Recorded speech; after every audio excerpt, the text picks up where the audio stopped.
আজকের পর্বে খুব সহজভাবে আপনাদেরকে বানিয়ে দেখাবো যে কিভাবে ঘরে থাকা মশলা দিয়ে খুব সহজেই চিকেন টিক্কা মশলা বানানো যায়। এটা নানের সাথে খেতে অসম্ভব ভালো লাগে, বাট পাশাপাশি আপনি চাইলে এটা পরোটা বা গরম ভাতের সাথেও সার্ভ করতে পারবেন। একবার বানিয়ে দেখতে পারেন, দেখবেন পরিবারের সবাই খুবই পছন্দ করবে। চিকেন টিক্কা মশলা রান্নার জন্য আমি এখানে হাড় সহ মুরগি মাংস নিয়েছি। কেউ চাইলে হাড় ছাড়া মুরগি মাংস দিয়েও এটা বানিয়ে নিতে পারবেন। প্রথমে 1 চা চামচ ভর্তি করে দিলাম রসুন বাটা, 1 চা চামচ ভর্তি করে দিয়েছি আদা বাটা, আর ঝালের জন্য দিয়ে দিচ্ছি প্রথমে 1 চা চামচ ভর্তি করে নিলাম এবং পরে আবারও হাফ চা চামচ মরিচের গুঁড়া দিয়েছে। আবার 1 চা চামচ ভর্তি করে অর্থাৎ উঁচু করে দিয়েছি জিরার গুঁড়া, 1 চা চামচ এটা সমান করে দিলাম লাল মশলা পাউডার, অথবা আপনি চাইলে গরম মশলা করে দিতে পারবেন। আর দিয়ে দিলাম আপনার চিকেন টিক্কা মশলা, এটা উঁচু করে 1.5 চা চামচ। আর দিয়ে দিচ্ছি স্বাদ মতো লবণ এবং সেই সাথে গুঁড়া দুধ দিয়ে দিলাম 2 চা চামচ, আমি ভর্তি করে দিয়েছি। আর দিয়ে দিচ্ছি লেবুর রস। এই সব কিছু একসাথে চিকেনের সাথে খুব ভালোভাবে মিশিয়ে নিতে হবে।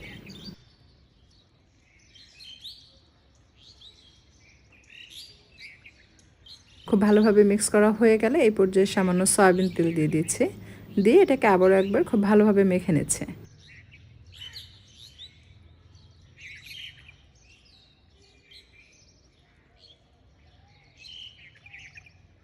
সবশেষে হাফ কাপের একটু কম হবে টক দই দিয়ে এটাকে আবারও একবার মেখে নিয়ে ফ্রাই করব।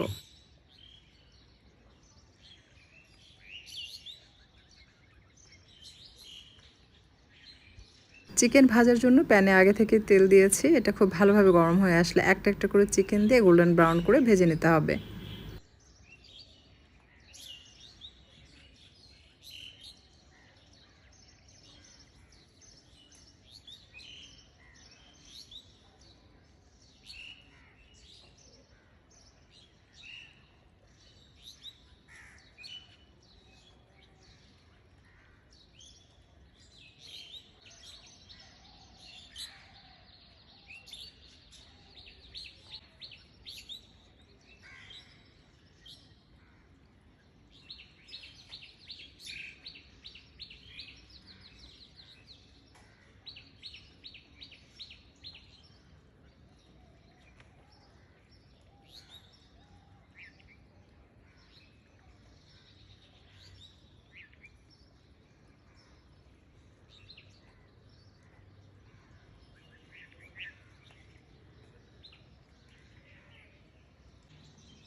বাটিতে যে এক্সট্রা মশলা ছিল সেটা কিন্তু আমি চিকেনের সাথে দিয়ে দিয়েছি, দিয়ে এটাকে কিছুক্ষণ জাল করব। এরপর যখন এটা ভাজা ভাজা হয়ে যাবে সেই পর্যায়ে নামিয়ে নেব। খেয়াল রাখবেন পুড়ে ফেলা যাবে না এই পর্যায়ে মশলা দেওয়ার পর, তাহলে কিন্তু আবার খাবারের স্বাদটা নষ্ট হয়ে যাবে। ঠিক এরকম যখন দেখবেন যে মশলা এবং তেল সেপারেট হয়ে যাবে সেই পর্যায়ে এটাকে নামিয়ে নিতে হবে। আমাদের এটা রেডি, এখন চলে যাচ্ছি মূল রান্নায়। এর জন্য প্রথমেই আমি প্যানে নিয়ে নিচ্ছি তেল। তেলটা পরিমাণ মতো নেবেন। আর দিয়ে দিচ্ছি পেঁয়াজ কুচি, এখানে 1 কাপ বা তার থেকে একটু বেশি হবে পেঁয়াজ কুচি অ্যাড করে এটাকে লাইট গোল্ডেন করে ভেজে নিতে হবে।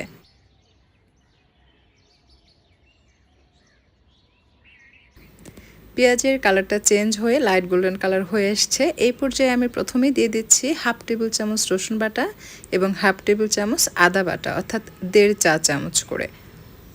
এরপর আদা এবং রসুন পেঁয়াজের সাথে কিছুক্ষণ ভেজে নিতে হবে যেন আদা রসুনের কাঁচা গন্ধটা চলে যায়। বেশ কিছুক্ষণ মশলা কষানোর পর অ্যাড করতে হবে টমেটোর পেস্ট। আমি 2টো টমেটো পানিতে একটু সেদ্ধ করে উপরের স্কিনটা ফেলে দিয়ে এটাকে ব্লেন্ড করে নিয়েছি। এখন অনবরত নেড়েচেড়ে এটা পানি টেনে আসা পর্যন্ত কষিয়ে নিতে হবে। টমেটোর কালারটাও চেঞ্জ হয়ে যাবে এবং যখন দেখবেন যে টমেটো থেকে তেল ছাড়তে শুরু করবে সেই পর্যায়ে অন্যান্য মশলাগুলো দিয়ে দিতে হবে। তো প্রথমে দিয়ে দিচ্ছি 1 চা চামচ উঁচু করে জিরার গুঁড়া, আর সেই সাথে দিয়ে দিচ্ছি মরিচের গুঁড়া 2 চা চামচ। ঝাল যে যার স্বাদ মতো কমিয়ে বা বাড়িয়ে অ্যাড করতে পারবেন। তবে আপনি যখন টমেটো পেস্ট দিয়ে যে কোনো কিছু রান্না করবেন তখন মরিচের গুঁড়ার যে ঝাল সেটা কিন্তু টমেটো খেয়ে ফেলে। তাই যখন টমেটো অ্যাড করবেন সেই পর্যায়ে যেটা করতে হয় যে মরিচের গুঁড়ার পরিমাণটা একটু বেশি অ্যাড করতে হয়। তা না হলে কি হয়, মনে হয় যে কেমন কেমন যেন ঝালটা কম মনে হয় আর কি। এই কারণে মরিচের গুঁড়াটা একটু বেশি অ্যাড করতে হয়। এই পর্যায়ে পানি দিয়ে আমি এটাকে আবারও কষিয়ে নিয়েছি। ঢাকনাতে ঢেকে দিয়েছিলাম, মাঝে মাঝে ঢাকনা খুলবো আর নেড়ে চেড়ে দিব। পুরোপুরি তেল মশলা থেকে সেপারেট হয়ে আসা পর্যন্ত এটাকে খুব ভালোভাবে কষিয়ে নিতে হবে।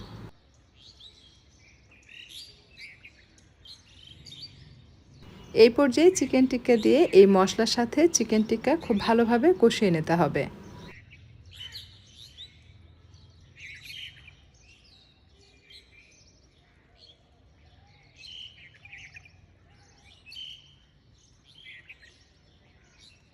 খুব ভালোভাবে কষানোর পর অ্যাড করতে হবে গ্রেভির জন্য পানি। এমনভাবে পানিটা দিতে হবে যে মাখা মাখা, খুব বেশি পানি কিন্তু দেয়া যাবে না। এরপর এটাকে খুব ভালোভাবে মিশিয়ে নিতে হবে। মিক্স করা হয়ে গেলে হাই ফ্লেমে রেখে প্রথমেই বলক আসতে দিতে হবে। বলক আসার পর মাঝারি থেকে কম আঁচে রেখে এটাকে রান্না করতে হবে। মাঝারি বা তার থেকে বেশি তাপে রাখা যাবে না, দ্রুত গ্রেভি টেনে যাবে এবং এটা কিন্তু ড্রাই হয়ে আসবে। তাই এটাকে হালকা তাপে রেখে একটু সময় নিয়ে ধীরে ধীরে রান্না করতে হবে।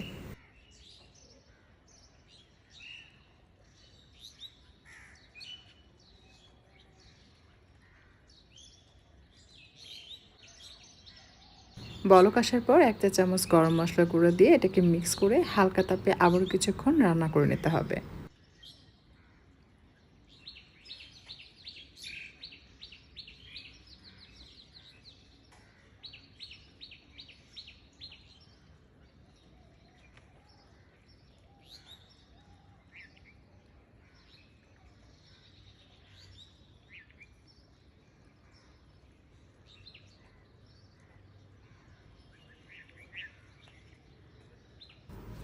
রান্নার মাঝামাঝি পর্যায়ে অ্যাড করতে হবে ফ্রেশ ক্রিম, অর্থাৎ দুধের সর আমি একটু গরম পানি দিয়ে ব্লেন্ড করে নিয়েছি। আপনারা কেনা ফ্রেশ ক্রিমটা ব্যবহার করতে পারবেন অথবা চাইলে ঘরে তোলা দুধের একদম ফ্রেশ সর দিয়ে আপনি চাইলে ব্লেন্ডারে সামান্য পানি নিয়ে ব্লেন্ড করে সেই ক্রিমটাও ইউজ করতে পারবেন। তবে খেয়াল রাখবেন ক্রিম যেন বাসি বা গন্ধযুক্ত না হয়। যদি আপনার ক্রিমটা নষ্ট হয় এরকম হয় তাহলে সেটা দিলে কিন্তু খাবারের স্বাদ একেবারে নষ্ট হয়ে যাবে। আর নামানোর পূর্বে দিয়ে দিচ্ছি কাসুরি মেথি, দিয়ে এটাকে মিক্স করে কিছুক্ষণ একটু জাল করে তারপর নামিয়ে ফেলবো। তো খুব সহজ বানানো, আপনারা নিশ্চয়ই দেখতে পেলেন। ঘরে থাকা মশলা দিয়ে সহজে এটা বানিয়ে নেওয়া যায়। অনেকেই বলে আপু কাসুরি মেথি কই পাবো, এটা আপনারা কিন্তু বাজারে গিয়ে বড় মুদির দোকানে জিজ্ঞেস করলেই পাবেন, অথবা আপনারা সুপার শপ থেকেও কিন্তু এটা কালেক্ট করতে পারবেন। তো আমি এটা সার্ভ করে দেখাচ্ছি, দেখুন এটা যে কতটা লোভনীয়। এটা খেতে খুবই মজার, আপনারা চাইলে এভাবে বানিয়ে খেয়ে দেখতে পারেন, আশা করছি ভালো লাগবে। যদি বাসায় এটা ট্রাই করেন তাহলে অবশ্যই আমার কমেন্ট সেকশনে এসে লিখে জানাবেন আপনাদের কাছে আজকের চিকেন টিক্কা মশলাটা কেমন লেগেছে। আজকের মতো এই পর্যন্ত, আর কথা বাড়াবো না। সবার সুস্বাস্থ্য কামনা করে বিদায় নিচ্ছে। আল্লাহ হাফেজ।